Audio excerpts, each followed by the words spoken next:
तुझी कलेची आवड कशी काय निर्माण झाली? एकतर कसं की गिरगावकर एकदम बिंदास्त. दुसरी गोष्ट माझी पूर्ण फॅमिली, माझे बाबा काका संपूर्ण फॅमिली सगळे पोलीस आणि मिलिटरी. त्यामुळे मी एकटा आहे जो आमची फॅमिलीची लाईन सोडून नवीन ट्रॅक पकडला.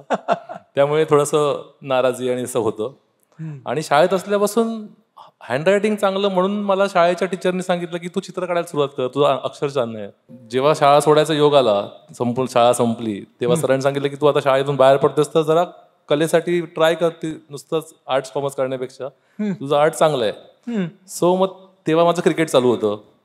त्यामुळे क्रिकेट आणि हे दोन्ही गोष्टी माहीत नाही, म्हणजे कुठे जायचं आर्टसाठी हेच माहीत नव्हतं मुळात. मग जेव्हा माझ्या आर्ट टीचरनी मला सांगितलं की असं असे कॉलेजेस आहेत, पण जेजेला शिकणं, इकॉनॉमिकली गोष्टी परवडणं, या सगळ्या गोष्टी होत्या.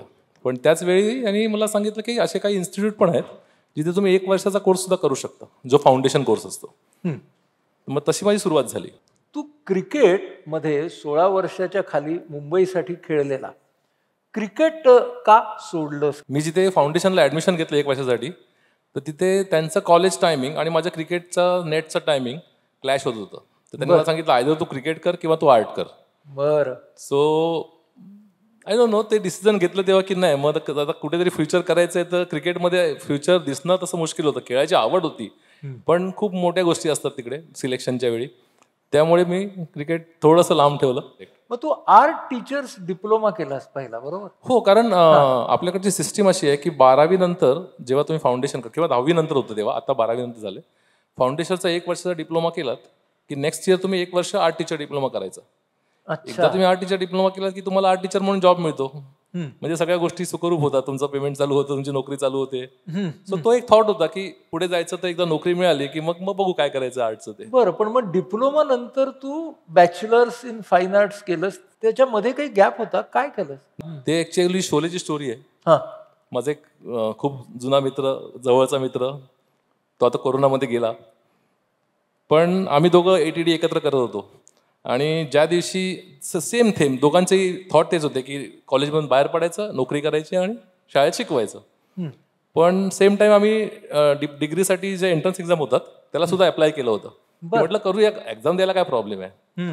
आणि ज्या दिवशी रिझल्ट लागणार होता त्याच दिवशी मला कांदिवलीच्या शाळेमधून आणि त्याला विद्यापीठाच्या शाळेमधून अपॉइंटमेंट लेटर मिळालं की तुम्हाला जॉब मिळाला आहे शाळेमध्ये. सो आम्ही आमची ज्याच्यामध्ये एक जागा होती तिकडे बसलो आणि म्हटलं आज रिझल्ट आहे आपला ॲडमिशनचा, आपलं ॲडमिशन मिळालं तर काय करायचं. तो बोलतो मिळेल का तुला वाटतं का. म्हटलं बघू. आणि दोघंही मेरिटमध्ये आम्हाला ॲडमिशन मिळालं होतं जेजेमध्ये. म्हणजे परत चॉईस आला हो की आता नोकरी करायची का बॅचलर्स? करेक्ट. मग त्याच जागेवर बसून मी टॉस उडवला. किंग आलं तर जे करायचं, से आलं तर नोकरी करायची. आणि दोघांनी लेटर फाडून टाकले. आम्ही किंग आलं, आम्ही जेजेला ॲडमिशन घेतली. आणि म्हणजे नशिबात लिहिलेलं होतं गोष्ट. बरोबर ना.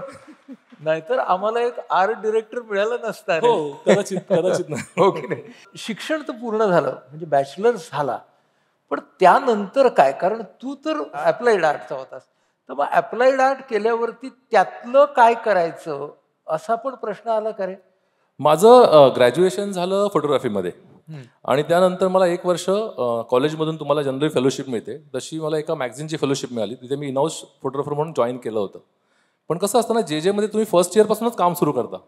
सिनियर असतात किंवा बाहेरचे ॲडव्हर्टायझिंगमधले असतात, ते तुमच्याकडून हेल्प घेतात, तुम्ही त्यांना हेल्प करायला जाता. सो तसं माझं सेटवरचं काम चालू झालं होतं फर्स्ट इयरपासूनच, कारण पैसे पाहिजेत ना शिकायला. बरोबर. घरून ती परमिशन नव्हती. सो अशी इन्कम चालू झाली, म्हणजे कुठेतरी नाईट काम करायचं, डेला हे करायचं, कॉलेज करायचं, असं काम चालू होतं. पहिल्यांदा तू म्हणजे कुठल्या कामात, कुठल्या सेटच्या कामामध्ये काम केलं? आपल्याकडे एक श्री साप्ताहिक यायचं पूर्वी, त्याचं 25वं वर्ष होतं. आणि आपले दिलीप प्रभावकर सर आहेत, त्यांचा हसवा फसवी नाटकाचा पहिला प्रयोग असा तो योगायोग होता. आणि तो श्री साप्ताहिकेच्या त्या फंक्शनमध्ये त्यांचा पहिला प्रयोग ते लोक करणार होते. तर त्याचा सेट मला लावायला मिळाला होता ॲज अ असिस्टंट म्हणून. As a assistant. तो माझा पहिला सेट होता. पण तुला हे आवडलं, म्हणजे आर्ट डिरेक्शन, सेट तयार करणं? कसं आहे ना, मी डिझाईनचं कामं म्हणजे थर्मोकॉलचे इक्वेशन गणपतीसाठी वगैरे करायचो, पण हे खूप मोठं फील्ड आहे. ते फील्ड खूप असं एक्साइटिंग होतं माझ्यासाठी. रोज नवीन काहीतरी चॅलेंजेस असायचे, रोज नवीन सेटअप असायचे. सो असं त्यामुळे मग पूर्णपणे मी इन्व्हॉल्व केलं तिकडे. बरं, आर्ट डिरेक्टर करतो काय? बेसिकली कसं असतं ना, जेव्हा स्क्रिप्ट रेडी असते एखाद्या गोष्टीची, तेव्हा त्या स्क्रिप्टवरती जर ते प्रोजेक्ट ऑन करायचं आहे किंवा त्याची फिल्म बनवायची आहे, तर पहिली 2 माणसं त्याच्यामध्ये इन्व्हॉल्व होतात, ते म्हणजे एक डायरेक्टर असतात आणि एक असतात प्रोड्युसर. सो त्यांचं डिसाईड झाल्यानंतर मग आर्ट डायरेक्टर इन्व्हॉल्व होतो. बर. की तुमची जी स्क्रिप्ट आहे ती जनरल पब्लिक फिल्म बघताना व्हिज्युअल काय बघणार हे आम्ही डिसाईड करतो. म्हणजे ती समजा आता एखादा माणूस मेलाय आणि त्याला जमिनीवर ठेवून घरात रडतायत, तर त्या घरात मागे काय असेल, ते घर कसं असेल. सो अशा प्रत्येक गोष्टीची एक इंटेन्सिटी असते, प्रत्येक गोष्टीचा एक थॉट असतो. तो थॉट प्रत्येक फ्रेम मध्ये दिसला पाहिजे, कारण तुम्ही ती फिल्म रिलेट केली पाहिजे तुमच्याबरोबर, तरच ती फिल्म तुम्हाला आवडेल ना. आता हे जे आता यांनी फ्रेम दाखवली होती इकडे, हे एका 1460चा पिरियड होता. त्या पिरियडची एक फिल्म होती. त्यासाठी आम्हाला एक त्यावेळेचं मार्केट क्रिएट करायचं होतं.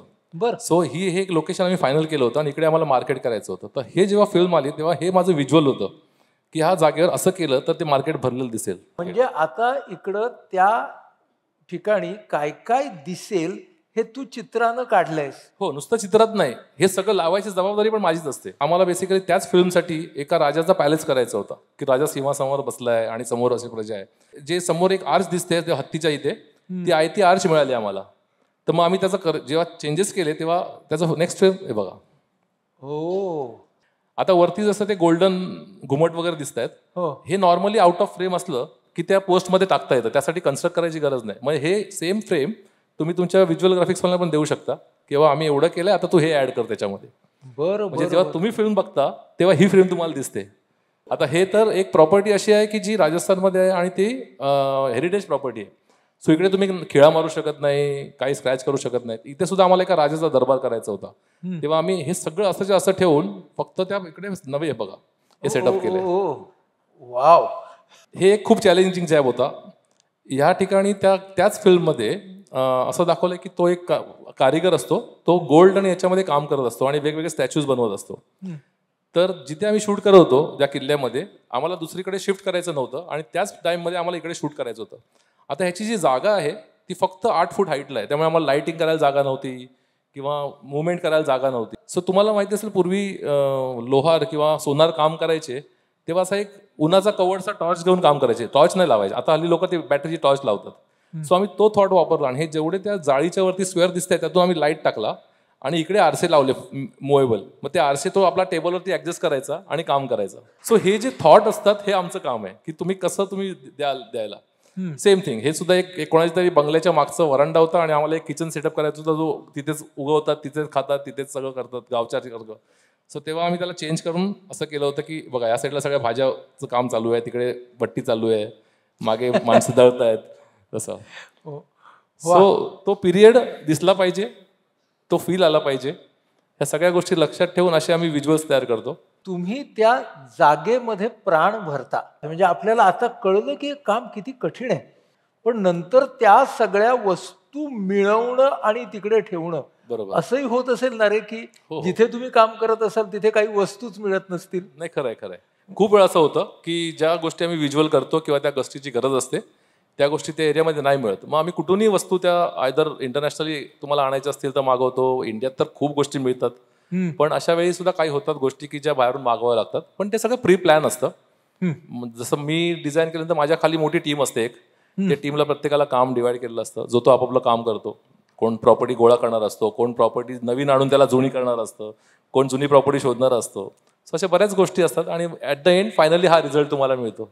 एक शॉट किंवा एक प्रसंग चित्रित करण्यासाठी इतका वेळ का लागतो? कारण त्याच्यामध्ये इतक्या सगळ्या गोष्टी एकत्र यायच्या असतात. खरंय. कारण नॉर्मल लोकांना माहिती नसतं, पण एक फिल्म तयार होताना त्याच्या मागे हजारो लोकांचे श्रम असतात आणि हजारो तास त्याच्यामध्ये घालवलेले असतात. खूप मेहनत झालेली असते. ठीक आहे, फिल्म बघितल्यानंतर लोकांना आवडली नाही आवडली एक सेकंदाचा प्रश्न असतो, पण जो ती फिल्म करतो त्याला सॅटिस्फॅक्शन असतं की बाबा मी ही फिल्म केली आहे. कारण त्या सगळ्या गोष्टी डिसाईड करून ते करणं इट्स अ लॉंग प्रोसेस. पण खूप महत्वाचं आहे की एका निर्मिती मागे किती प्रकारचे कष्ट असतात. आता ह्या तुझ्या प्रवासामध्ये खूप आव्हानं तुला आली आणि आता आपण त्या जर्मन सिरीजकडे जाऊया. ही जर्मन सिरीज काय होती ज्याच्यासाठी तू एक जबरदस्त वस्तू तयार केलीस? माझ्यासाठी खूप गोल्डन पॉईंट होता तेव्हा, कारण ते 2010 साल माझ्यासाठी खूप लकी होतं त्या बाबतीत. जर्मनीमध्ये जेव्हा ते ठरलं ही गोष्ट जर्मनीमध्ये शूट करायचे, जर्मनीचा जो राजा होता लुडविक, त्याच्या लाईफवरची फिल्म करायची होती. आणि तो राजा असा होता की त्याला सगळ्या गोष्टी सोन्याच्या पाहिजे असायच्या. त्याचा बेड सोन्याचा होता, त्याचं पूर्ण घरामध्ये फर्निचर सोन्याचं होतं, सिलिंगला सोन्याचे लॅम्प्स होते. आणि त्यामुळे तो ज्या रथातून फिरायचा तो रथ सुद्धा सोन्याचा होता त्याचा. पण आता ती गोष्ट जवळजवळ 350 वर्षापूर्वीची आहे आणि त्याचा जो रथ आहे तो आता स्पेअर पार्टमध्ये पॅरिसच्या एका म्युझियममध्ये डिस्प्ले केलेला आहे. सो जेव्हा ती फिल्म बनवायची होती तेव्हा ते रथाचं जे कामसाठी जेव्हा ते डिस्कशन झालं तेव्हा जगातून बऱ्याच ठिकाणी त्यांनी कोटेशन्स मागवले होते, थॉट्स मागवले होते, त्याच्यावर रिसर्च मागवला होता. सो मी पण पाठवला होता, कारण मी पण आता काय झालं की बरीच वर्ष काम केल्यामुळे कुठे काय झालं की ते इन्व्हिटेशन्स येतं आम्हाला सुद्धा. सो आम्ही तसं पाठवलं आणि मला ते काम फक्त एवढ्यासाठी मिळालं होतं की त्यांच्याकडे 3 महिने होते आणि मी त्यांना 2.5 महिन्यात करून देतो म्हणून सांगितलं होतं. पण बाकीच्या चायनामधून त्यांना 7 महिने सांगितले होते, कोणी 2 वर्ष सांगितली होती असं, कारण त्यात खूप काम होतं त्यात. सो माझी टीम खूप जबरदस्त आहे आणि त्या टीमच्या जोरावरती मी 2.5 महिन्यात देतो म्हणून सांगितलं होतं. जेव्हा ते काम अप्रूव्ह झालं आणि मला त्यांचा मेसेज आला की you need to start work, आणि आम्ही ते चालू केलं. मी जिथे राहायचो ज्या कांदिवलीला मुंबईला, तिथे मी आधी 10 वर्ष राहायचो, पण माझ्या बाजूबाजूला कोणालाच माहीत नव्हतं मी काय काम करतो, फक्त फिल्ममध्ये एवढंच माहिती असायचं. तर मी तिथे अशी शाळेचं एक ग्राउंड होतं, ते आम्ही घेतलं, त्याला टेंट टाकला आणि हेच काम चालू केलं आणि ऑलमोस्ट कम्प्लीट झालं होतं काम. मला वाटतं लास्ट सोन्याचा मुलामाचं काम चालू होतं आमचं. तेव्हा माझा एक मित्र आहे पुण्यात प्रेस, त्यांनी मला फोन केला की अरे मला कळलं की मुंबईत असं एक काम आलं जर्मनीवरून, तर तू करतोयस का, कारण तू अशी कामं करतोस. तर आता मित्र आहे, मी त्याला खोटं नाही बोललो. तर मी म्हटलं मी करतो, पण प्लीज न्यूज देऊ नकोस, कारण आमचे कॉन्ट्रॅक्ट झालेले असतात की यू कॅन्ट से एनिथिंग जोपर्यंत ते रिलीज करत नाही.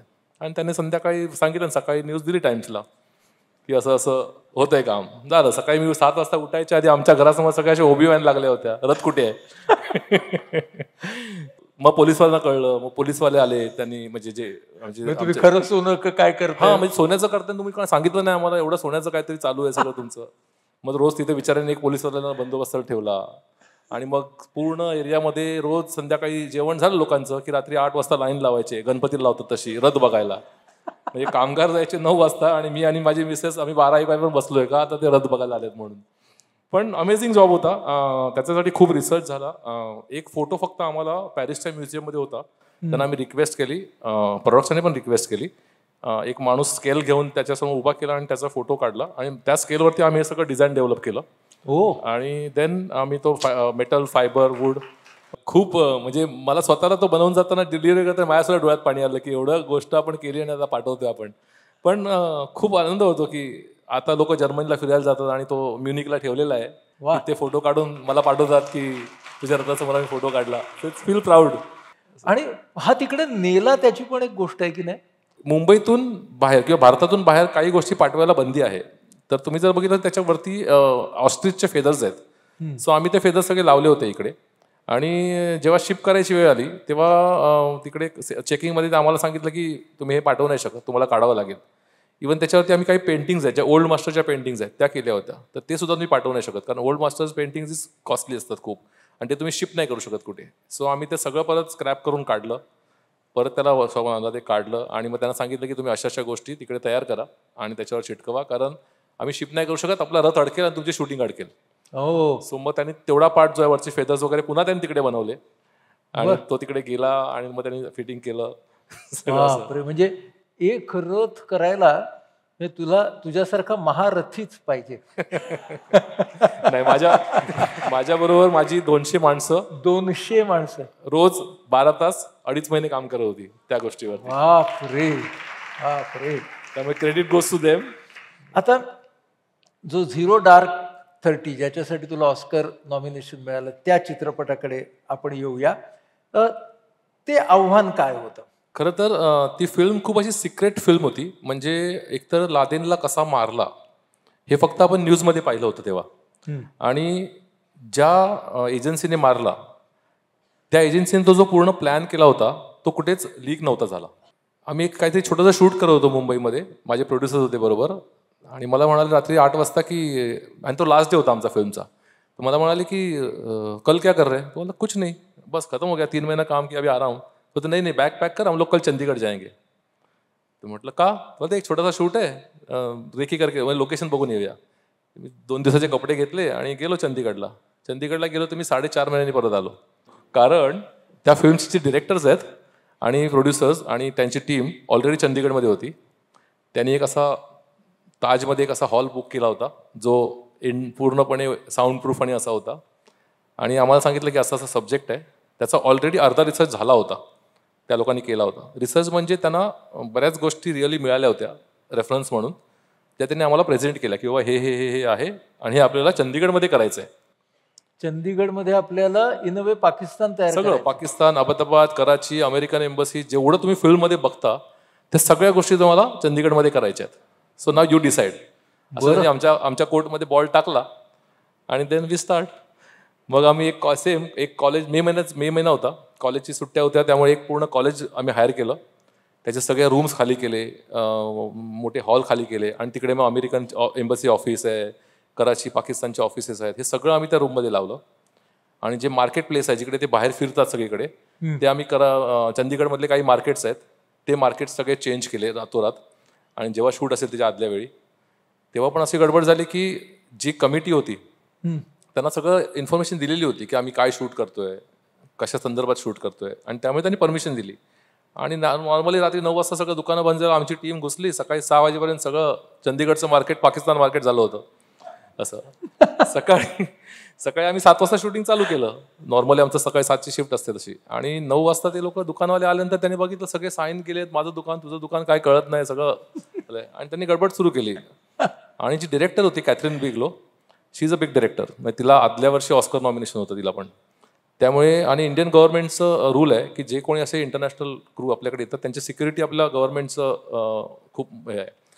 तर त्यांना दंगा झाला तिथे, थोडंसं लाठीचार्ज झाला आणि आम्ही शूटिंग थांबवलं. पण विदिन हाफ ॲन आवर आमच्याकडे मिलिटरी होती. आणि त्यानंतर पुढचे 29 दिवस आम्ही सगळं शूटिंग मिलिटरी कव्हरमध्ये केलं. कोणालाही not a single spot boy, director, कोणीही हॉटेलमधून निघताना लोकेशनपर्यंत पूर्ण रोड पंतप्रधानचा तसं बॅरिकेड करायचे. आम्ही जायचो, शूट करायचं, शूट करताना पूर्ण लोकेशन मिलिटरी बॅरिकेड करायची आणि संध्याकाळी शूट झालं की परत तसेच आम्ही हॉटेलला यायचो. एवढ्या सिक्युरिटीमध्ये आम्ही ते फिल्म शूट केली. फक्त त्या फिल्मचा शेवटचा 5 मिनिटाचा जो भाग आहे तो आम्हाला इंडियात शूट करायची परमिशन नाही मिळाली, जे काही लॉज आहेत आपल्या इंडियाचे, त्याच्यामुळे मग तो आम्ही जॉर्डनला शूट केला. हे सगळं करताना किती गोष्टी जमाव्या लागतात ना. म्हणजे आता तू म्हणालच तसं की ते मार्केटच नव्हतं तिकडे. बरोबर. तर हे जमवताना कधी कधी असं फ्रस्ट्रेट व्हायला होतं का रे? नाही, फ्रस्ट्रेट नाही होत, कारण कसं आहे ना, ह्याच्या मागे खूप गोष्टीचा विचार, खूप गोष्टीचा रिसर्च करून मगच डिसाईड केलेले असतात.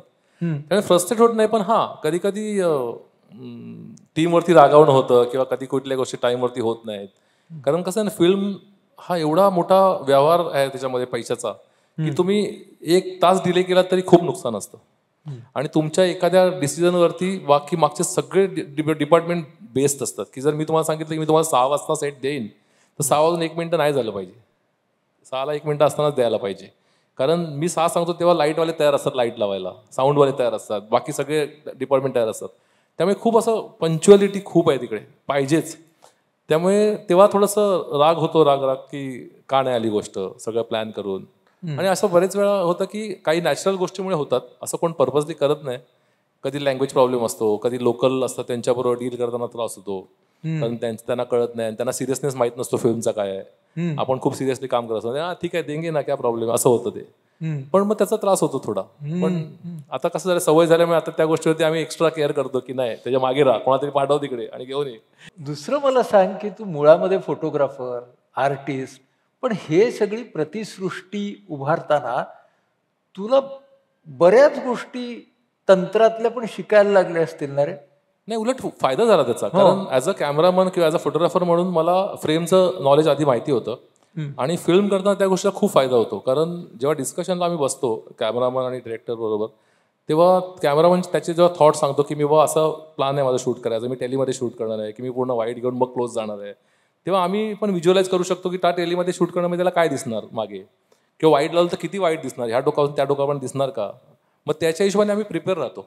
आणि तुला बाकीचे ट्रेड्स सुद्धा, म्हणजे सुतारकाम असेल, लोहारकाम असेल, म्हणजे तांत्रिक सुद्धा ज्ञान लागत असेल ना? हो हो, नक्कीच. नाही का? कारण त्याच्याशिवाय हे सगळं जमवणं. नाही, बरोबर. माझी टीम खूप मोठी आहे, त्याच्यामध्ये कार्पेंटर्स आहेत, पेंटर्स आहेत, मेटल वर्क करणारे आहेत, फायबर वर्क करणारे आहेत, डाय करणारे वेगळे आहेत, तुमचं प्रिंटिंग करणारे वेगळे आहेत, 3D प्रिंटिंगवाले वेगळे आहेत, ऑटोकॅड आर्टिस्ट आहेत, ग्राफिक डिझायनर आहेत, 3D मेकर बनवणारे आहेत, प्रॉप आमच्याकडे म्हणतात त्याला हँड प्रॉप्स. म्हणजे आता तुम्ही बसलात, तुमच्याजवळ कप ठेवतो, तुमचा हँड प्रॉप आहे, तो तुम्ही त्याला हात लावणार आहात.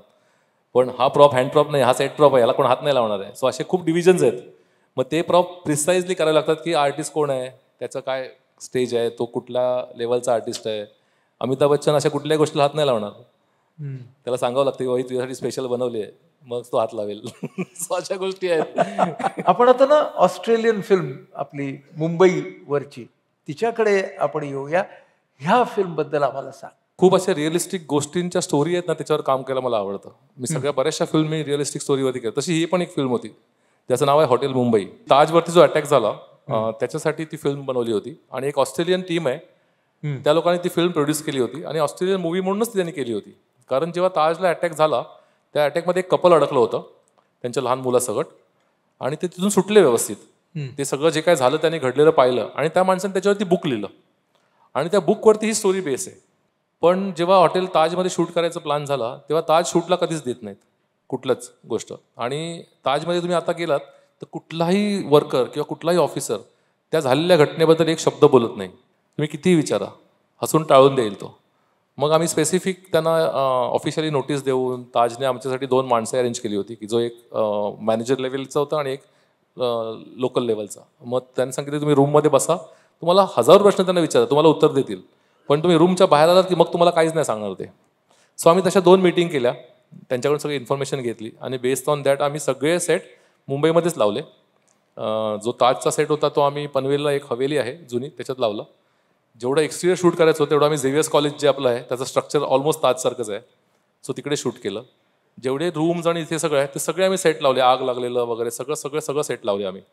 त्यामुळे ते खूप इझी पडलं, कारण मग आम्हाला आमच्या हिशोबाने काम करायला मिळालं कुठे. कारण आग लावायचं सीन करायचे म्हटल्यानंतर त्याची एक वेगळं अजून फायर डिपार्टमेंट येतं. त्याला आधीच त्याला सगळं रिगिंग करून कुठे आग लागणार आहे, कशी लागणार आहे, ते सगळ्या गोष्टी डिसाइडेड असतात, कुठे ब्लास्ट करायचं आहे. त्यामुळे आम्हाला ते बाहेर करणं खूप इझी पडलं रॅदर दॅन ताजमध्ये करणं. बऱ्याच गोष्टी डिमॉलिश होतात त्या ब्लास्टने किंवा कशाने. पण जेव्हा तुम्ही स्वतःचं सेट बनवता तेव्हा मग त्या गोष्टीची काळजी नसते. तुम्ही काही करा आणि बिंदास जाळा, कोण विचारणार नाही तुम्हाला. बापरे, पण केवढं काम आहे आणि काय प्रतिसृष्टी तयार केलेली आहे. क्या बात आहे, क्या बात. वा. ह्या कला दिग्दर्शनाच्या क्षेत्रातले आता पुढचे काय काय प्लॅन्स आहेत? एक फिल्म आहे अमेरिकन मिशनरीची, जो 2018 मुंबईत आला. मुंबईत म्हणजे इंडियामध्ये आला. आणि त्याचं ध्येय होतं की अंदमानमध्ये एक आयलंड आहे, नॉर्थ सेंटिनल आयलंड, जिथे आदिवासी अजूनही आहेत आणि त्या आयलंडवर जायला कोणाला परमिशन नाही आहे. सो तिकडे तो जातो आणि त्याला मारतात. सो खूप मोठा विषय आहे तो, बऱ्याच इंटरनॅशनल लेवल त्याची बोंबाबोंब झाली आहे. त्याची आम्ही फिल्म बनवतोय. तो अंदमानमध्ये येताना याच्या आधी इराण, इराक, तुर्किस्तान, तेहरान, कुर्दिस्तान ह्या सगळीकडे फिरत आला. तो आम्ही ते सगळ्या गोष्टी आम्ही जयपूरमध्ये बनवतोय. आणि हे जेव्हा तू सगळं काम करतोस तेव्हा कुटुंबाचा पाठिंबा किती असतो? पत्नी, मुलगा? पत्नी म्हणजे शी इज ऑल्सो आर्टिस्ट, ती पण जेजेची आहे, माझ्या बॅचमेट आहे. आणि जसं मग मगाशी तुम्हाला म्हटलं की प्रत्येक डिपार्टमेंट असतात, प्रॉपर्टी जुनी करणं, नवीन करणं, ते तिचं डिपार्टमेंट आहे. अच्छा. आणि ती सगळं त्यात हेल्प करते मला, की कुठली प्रॉपर्टी आणायची, सेटवर कुठे लावायची, कुठल्या सेट सीनसाठी कुठली प्रॉपर्टी आहे, हे सगळं बायफर्केशन, या सगळ्या गोष्टी तिची टीम करते. मुलगा आत्ताच डिझायनर झाला आहे, तो पुण्यात असतो. पण होपफुली मी त्याला ऑफर केले या प्रोजेक्टला माझ्याबरोबर काम करायची. तो बघूया. ह्या सगळ्याच्या मध्ये मग तुला तुझी म्हणून फोटोग्राफी, तुझं म्हणून पेंटिंग असं करायला वेळ मिळतो का रे? फोटोग्राफी मी करतो, कारण कुठेही गेलो माझा कॅमेरा माझ्या बरोबर असतो. पेंटिंग अजून नाही करायला मिळाले खरं तर. पण जेव्हा मी राजस्थानमध्ये असतो तेव्हा माझी नोटबुक म्हणजे स्केचबुक माझ्या बरोबर असते आणि मी कुठे वेळ मिळेल तिकडे बसून माझे स्केचेस चालू असतात. एवढ्या सगळ्या प्रवासामध्ये खूप दाद मिळाली असेल, पारितोषिकं तर मिळालीच, पण लक्षात राहिलेली एखादी दाद कुठली आहे?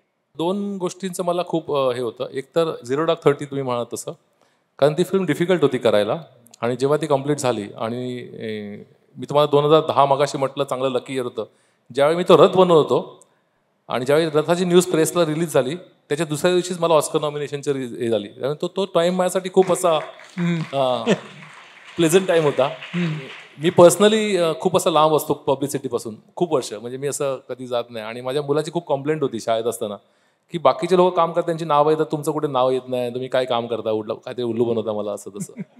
आणि जेव्हा ऑस्करचं नॉमिनेशन झालं आणि रथाचं आलं तेव्हा त्याने जी काय 5 दिवस परिस्थिती बघितली घराची आमच्या, बोलतो पप्पा नाही करता ते बरं आहे. जेवायला नाही, झोपायला नाही, कधी पण प्रेसवाले येतात आणि entry करतात. सो ती जी प्रतिक्रिया होती त्याची ती अजून कायम लक्षात राहील माझ्या, की तुम्ही नका करू पब्लिसिटी, तुम्ही कामच करा फक्त. आता एका बाजूने तुझी ही जशी करिअर चालू आहे तसा तुझा एक समांतर प्रवास पण चालू आहे, एक पॅरलल ट्रॅक सुद्धा चालू आहे. त्याच्याकडे आपण येऊया की कलांगड. कलांगडमध्ये तू जी सृष्टी उभारली आहेस ती टिकवण्यासाठी सुद्धा खूप धडपड करावी लागते. तर हा विचार कसा आला? कारण तू त्या दृष्टीनं उद्योजक आहेस आता. 40व्या बर्थडेला माझ्या तो थॉट आला. कारण कसं आहे, फिल्ममध्ये आपण बघतो बरेच लोक वाचत असतील की खूप मोठे मोठे टेक्निशियन होऊन गेले, स्टार्स होऊन गेले, पण एक सर्टन टाइम नंतर आहे ना त्यांचं लाईफ डाऊनफॉल चालू होतो. इन एनी वॉट वे, तुमचं काम नाही मिळत किंवा तुमच्या हातात ते पैसे संपलेले असतात आणि मग एंड खूप वाईट होतात लोकांचे. खूप चांगल्या चांगल्या मोठ्या ॲक्टर लोकांचे एंड वाईट झालेले आहेत. तिथे पेन्शन नाही तुम्हाला मिळत, तुम्ही जे काही आयुष्यभर कमवाल तीच तुमची पुंजी असते आणि मग तुम्ही एक लाईफस्टाईल सेट करता. तुम्ही जेव्हा त्या एरामध्ये असता तेव्हा ती लाईफस्टाईल मेंटेन करायला तुम्हाला सगळं द्यावं लागतं. सो मी माझी लाईफस्टाईल कधीच तेवढी वरती नेली नाही. कायम आपण आपल्यात राहायचं, माणसात राहायचं. असं मी माझ्या टीमबरोबर असतो, कोणाला माहिती पण नसतं. कलांगणचं सांगतो तुम्हाला, जवळजवळ 1.5 वर्ष कोणालाच माहित होतं की मी मालक आहे. लोक यायचे, मालक कुठे आहेत? मुंबईला आहेत, असं मीच सांगायचं त्यांना.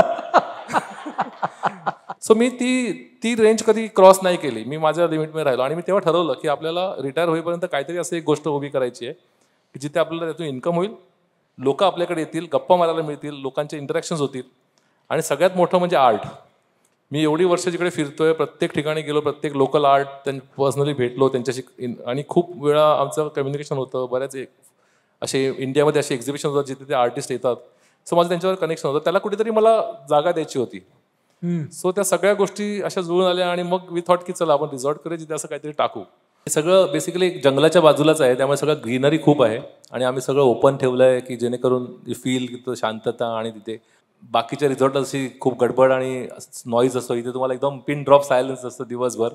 इथे ज्या 12 रूम्स आहेत त्या 12 रूम्समध्ये आपण भारतातल्या 12 राज्यातल्या 12 आदिवासी कलांना प्रमोट केलेलं आहे. रूममधल्या सगळ्या पेंटिंग त्या आदिवासी लोकांनी केलेल्या आहेत. फक्त जे पिलो कवर्स आणि जे काही बाकीचं डेकॉर आहे ते मी डिझाईन केले त्यांच्या स्टाईलमध्ये आणि प्रेझेंट केलेलं आहे.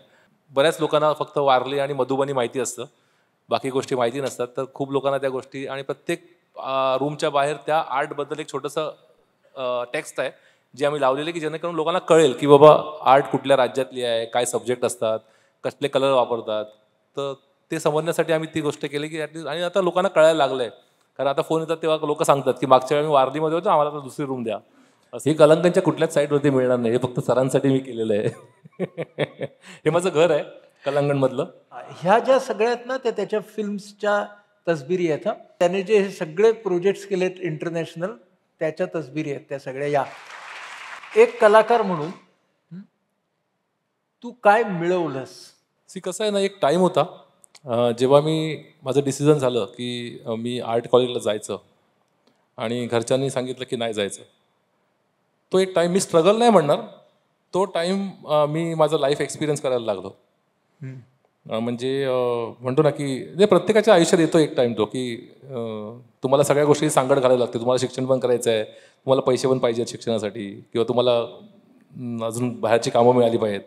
मग तेव्हापासून जे पडेल ते काम करायला लागलो. पण त्यामुळे काय झालं की मी कधी निगेटिव्हली कुठल्या गोष्टीकडे नाही बघितलं.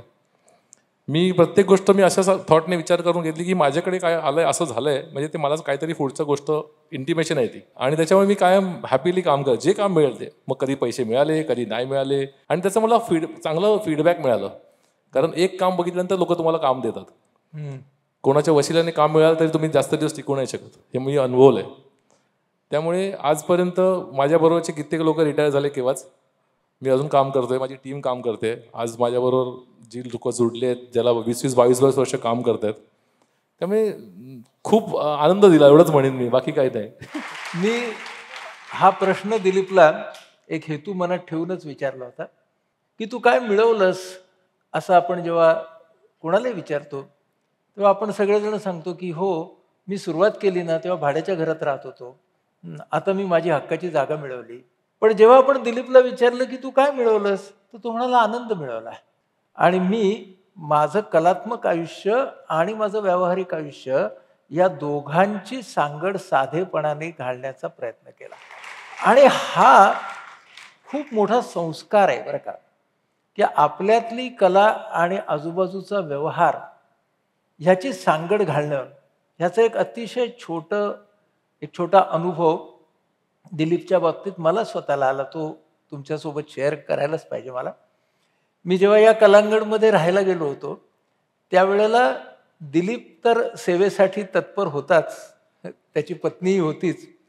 पण त्यांचा मुलगा जो फ्रान्समध्ये डिझायनिंगचं उच्च शिक्षण घेऊन आलेला आहे, हा मुलगा आम्हाला चहा-पाणी देत होता. कप, बशा उचलत होता, इकडून तिकडे नेऊन ठेवत होता.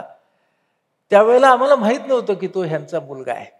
आणि जेव्हा आम्हाला नंतर ह्यानेच ओळख करून दिली की हा माझा मुलगा, तेव्हा मला दिलीपचा संस्कार काय ते कळलं. की एका पिढीने जपलेली जीवनशैली ही दुसऱ्या पिढीने सुद्धा अतिशय सहजपणे आपली मानावी, हे किती समाधानाचं आहे. तेव्हा हे सुद्धा तू खूप मोठं तुझ्या जीवनात मिळवलेलं आहेस. म्हणून मला वाटतं तुझ्या आजच्या या गप्पांमधून दिलीप आम्ही असं शिकलो की जगायचं लाईफ आणि एक्सपिरियन्स करायचं लाईफ या दोन खूप वेगळ्या गोष्टी आहेत. आम्हाला सगळ्यांना जगायच्या आयुष्याकडून अनुभवाच्या आयुष्याकडे जायचंय, ही जाणीव आम्हाला करून दिल्याबद्दल आम्ही तुझे खूप खूप आभारी आहोत.